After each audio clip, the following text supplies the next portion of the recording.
Hello বন্ধুরা, আসসালামু আলাইকুম।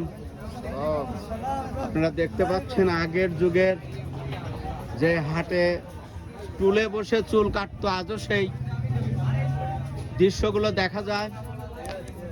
শুধু পরিবর্তন হয়েছে, আগে কেচি দিয়ে চুল কাটতো, এখানে সেই কেচির পরিবর্তে মেশিন দিয়ে চুল কাটছে।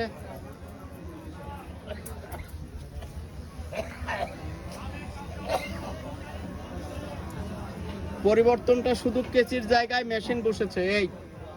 কিন্তু আগের যুগের মানুষ যেমন টুলে বসে খেরি করত, এখনো তারা সেই একইভাবে চুল কাটতেছে, শেভ করতেছে। এক মুরব্বী আমার দর্শকের উদ্দেশ্যে সালাম দিয়েছে। আপনি এই কাজ কতদিন ধরে করেন? কথা বলো। এই কাজ কতদিন ধরে করেন? দিন তবু 10 বছর, 20 বছর? 20 বছর ধরে করেন না? 30, 25 কম না। আপনি কতদিন ধরে কাজ করেন? 30 বছরের কম না।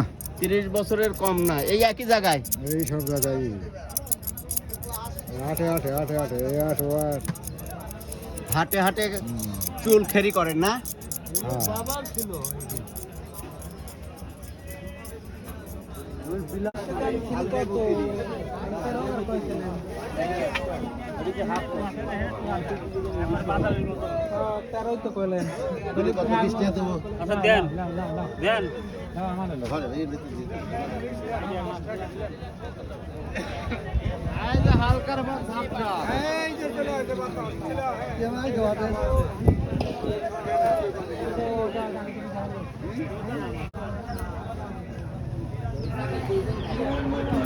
ডিজিটাল যুগে আজও মানুষ টুল ছাতার নিচে বসে চুল কাটে।